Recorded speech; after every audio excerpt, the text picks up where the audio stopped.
হয়ে গেছে, এবার সময় এসেছে আরো বেশি দেবার আমাদের এপিক গ্র্যান্ড ফিনালে নেইমারের সাথে, যার জন্য তোমরা সবাই এতক্ষণ অপেক্ষা করছিলে। বিশ্বের অন্যতম সেরা ফুটবল প্লেয়ার নেইমার, একজন ইন্টারন্যাশনাল ফুটবল সুপারস্টার, 28টা চ্যাম্পিয়নশিপের বিজেতা, একটা অলিম্পিক গোল্ড মেডেল, আর এছাড়াও ব্রাজিলের সর্বকালের সবথেকে বেশি গোলদাতা। সে কম্পিট করবে একজন সাধারণ প্লেয়ার হিগোরের সাথে, আর ওরা কম্পিট করবে $5 লাখ জন্য। যদি তুমি যেত, এই টাকাটা শুধু তোমার ব্যাংক অ্যাকাউন্টে যাবে, কিন্তু নেইমার জিতলে ওর বেছে নেওয়া যে কোনো চ্যারিটিতে আমি টাকাটা দেবো। বুঝে গেছো? হ্যাঁ বুঝেছি। আমায় ক্ষমা করো, তুমি হেরে যাবে। আরে নেইমার বলছে তুমি হেরে যাবে, তোমার কি এটাই মনে হয়? না, একদমই না। ঠিক আছে, নেইমার এটা থেকে ভয় পাবে না। ওয়াও ওয়াও, ঠিক আছে। প্রতিবারের মতোই এই গেমের নিয়ম খুবই সহজ। আমরা শুরু করব একটা পেনাল্টি শুট আউট দিয়ে। দুজনে স্কোর করলে আমরা 15 পা করে পিছিয়ে যাব। ততক্ষণ আমরা এটা করে যাব যতক্ষণ না একজন স্কোর করে আর একজন মিস করে দেয়। কে প্রথমে শুরু করবে? চলো। Rock paper scissor shoot. আমি আমি জিতে প্রথম। গেছি। তাহলে নেইমার প্রথমে। এতে পুরো চাপটা আমার উপরেই পড়বে। ইজি। ইজি। ঠিক আছে, আমরা দেখলাম দুজনেই স্কোর করলো, কিন্তু এবার আমরা 15 পা পিছিয়ে যাব। ও নেইমার এবার সিরিয়াস হচ্ছে। তোমার এবার ভয় পাওয়া উচিত, ও কিন্তু জুতোর ফিতে বাঁধলো। প্রথম 4টে শট নেইমারের মতো বিখ্যাত ফুটবলার কখনোই মিস করতে পারে না। এতক্ষণ পর্যন্ত দুজনেই খুব সহজেই মারছে। 5 নম্বর শট থেকে নেইমারের সাথে সাধারণ প্লেয়ারের পার্থক্য বোঝা যাচ্ছিল। অফিসিয়ালি দুজনের পক্ষেই চ্যালেঞ্জটা এবার কঠিন হচ্ছে। যতক্ষণ না মিস হচ্ছে ততক্ষণ আমরা পিছবো। এবার তুমি ঠিক আগে আছে? মারো। আমি আগে কোচ মারবো? চায় তুমি প্রথমে শট মারো। ঠিক আছে, মারছি। ও ও, ঠিক আছে, এটা এখনো পর্যন্ত তোমার সবথেকে বাজে শট। এবার নেইমারের পালা। ও ও মাই গড, বলটা পুরো সুইং করে গোলের ভেতরে গিয়ে ঢুকলো। চাপে পড়লে খুব ভালো লাগে। বিশ্বকাপের চাপের সাথে এটা তুলনা হয়? না, বিশ্বকাপে আরো বেশি চাপ। দাঁড়াও দাঁড়াও, তুমি শট মারার আগে তুমি $5 লাখ চেকটা ধরো। নিশ্চয়ই। তুমি এটা গোল করলে আর ও মিস করে দিলে এটা তোমার হয়ে যাবে। তুমি নেইমারকে হারাতে পারবে, ঠিক আছে? ভরসা রাখো। ঠিক আছে।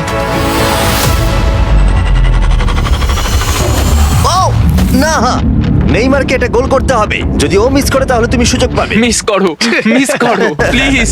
দাঁড়াও ভাই, এদিকে একটু সরে এসো।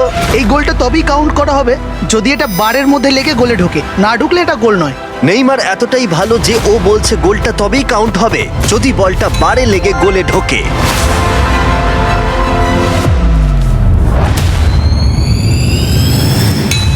ও ভাই আর মিস করো না, আরে সত্যি মিস বলছি, করো তুমি না ভাই, পারবে। চলো।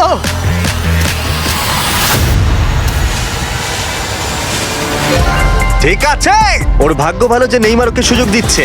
ও নেইমার, ও অপেক্ষা করলো না। ও ও, চ্যালেঞ্জে কে কাউকে সুযোগ দিচ্ছে এটা আমি জীবনে প্রথম দেখলাম।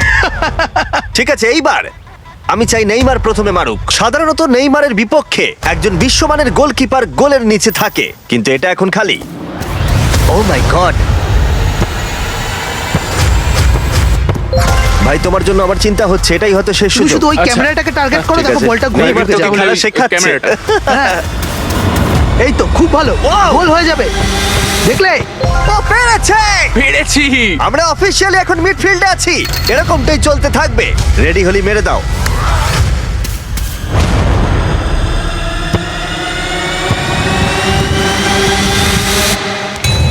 ও মাই গড! ওইটা গোল নয় নাকি গোল? দাঁড়াও একবার কি দেখি, চলো।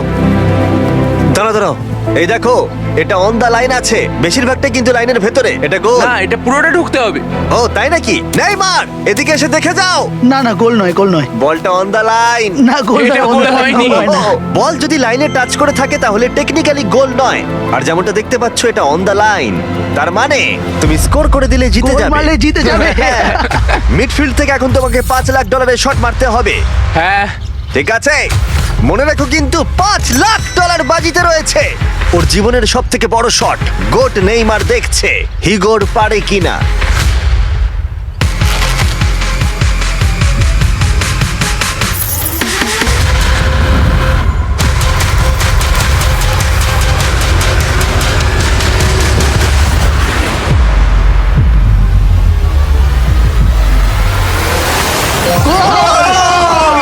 ও পেরেছে!